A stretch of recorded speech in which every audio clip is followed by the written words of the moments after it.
Allah Ta'ala berfirman dalam ayat yang saya mula sebutkan tadi, dalam mukadimah kuliah saya, bismillahirrahmanirrahim, kul bifadlillahi wa birahmatihi fabidzalika falyabrahu wa khairum mimma yajma'un.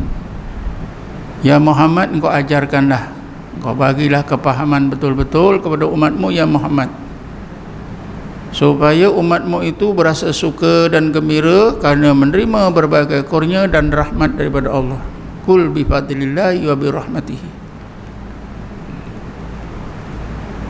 Kalau kita rasa kita menerima kurnia dan rahmat daripada Allah, kita semayang kita rasa gitu, kita puasa rasa begitu, sekarang kita duduk sama-sama ingat mengingat pun kita rasa pun begitu, kita boleh datang ke sini dengan rahmatnya, dengan kurnianya, kita boleh memandang, kita boleh mendengar, kita boleh bergerak, kita boleh berfikir, semuanya dengan kurnia dan rahmat Allah.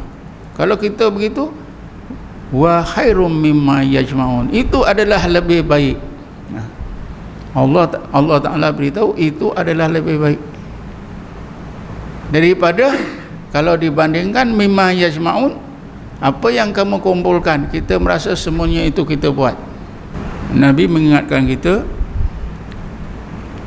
dalam sebuah hadisnya, la yanjul mar'u bi amalihi. Qalu wala anta ya Rasulullah.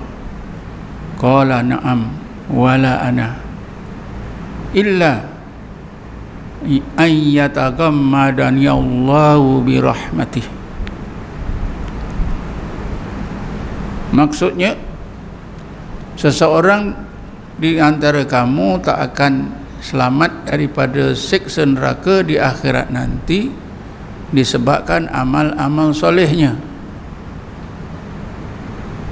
Lalu sahabat bertanya, sahabat tentu terperanjat, selama ini mereka faham masuk surga itu dengan amal soleh. Siapa banyak amal soleh masuk surga, siapa tak ada amal soleh masuk neraka. Tiba-tiba Rasulullah bercakap begitu. Sahabat yang terperanjat ini bertanya, adakah engkau juga begitu ya Rasulullah? Rasulullah kata, na'am ya, wala ana, kecuali apabila Allah telah meliputkan rahmatnya ke atas diriku. Jadi berarti Rasulullah dia tidak memandang amal, dia memandang rahmat Allah. Dia berasa kaya dengan Allah, tidak berasa kaya dengan amal. Kalau kita ingatkan, Nabi Muhammad itu manusia yang paling banyak amal dan paling baik amalnya, tetapi Nabi berasa kaya dengan Allah, artinya memandang Allah, memandang rahmat Allah, dia tak memandang amal. Sebab itulah Nabi katakan, seseorang daripada kamu tak akan selamat daripada api neraka sehinggalah aku begitu juga, kecuali apabila Allah telah meliputkan rahmatnya ke atas diriku. Ini berarti ya, Nabi itu memandang Allah, berasa kaya dengan Allah dalam hati dia. Amal ibadatnya yang banyak itu tak dijadikan pergantungan, tidak dijadikan tiket untuk masuk ke surga, tapi dia tetap memandang Allah, berasa kaya dengan Allah, tidak berasa, bila berasa kaya dengan Allah, tentulah dia, Nabi tidak berasa kaya dengan amal.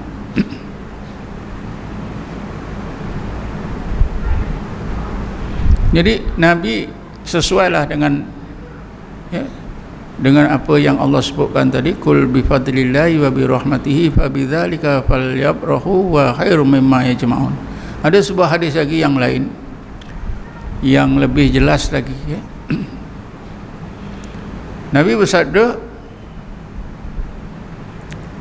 ana a'rafukum billah. wa asuddakum khaufan minhu wala adri ma yaf'alu bi wala bikum.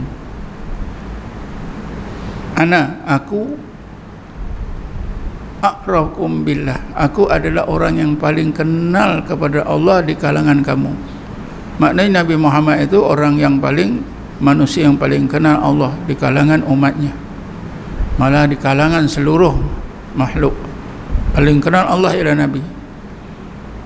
Wa asuddakum khaufan minhu, karena itu maka aku paling takut kepada Allah. Makna paling takut ni tuan-tuan, paling taat. Karena ketaatan kita yang sebetulnya didorong oleh rasa takut, tapi kebanyakan kita didorong oleh takut neraka, mahukan surga. Itu boleh. Tapi kalau ikut Nabi, ya, ketaatan Nabi itu didorong oleh rasa takut kepada Allah Subhanahu wa ta'ala. Makna atau maksud paling takut kepada Allah itu ialah Nabi Muhammad itu paling taat. Jadi ketaatan Nabi itu didorong oleh rasa takut kepada Allah Subhanahu wa ta'ala. Tapi tak habis di situ, kata Nabi, wala adri ma yaf'alu bih, aku tak tahu apakah yang Allah akan lakukan ke atas diriku. Yang sepatutnya Nabi tahu, sebab dia seorang Nabi dan Rasul, dan dia seorang, ya, penghulu, ketua semua Nabi-Nabi dan Rasul-Rasul. Amalannya terlalu banyak, amalan yang terlalu baik. Patutnya Nabi tahu kedudukan dia tentulah di surga, bukan di neraka.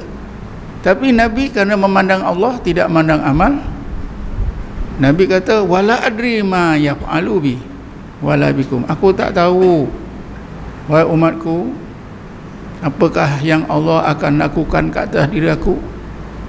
Nak dimasukkan ke neraka, ke surga, ke mana, aku tak tahu. Sebab semuanya ini dalam urusan dia, dalam kurnia dia, dalam rahmat dia. Jadi Nabi tidak memandang amal.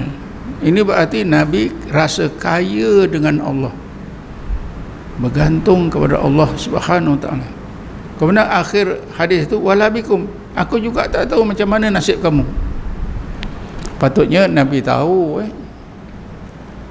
seorang umatnya yang mengucap la ilaha illallah itu masuk surga. Man qala man akhiru kalamihi la ilaha illallah dahalal jannah, Nabi kata begitu.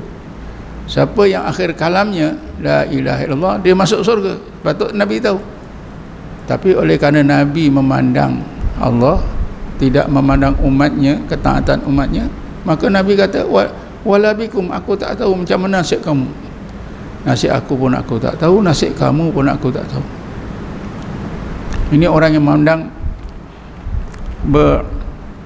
bergantung kepada Allah, memang macam itulah.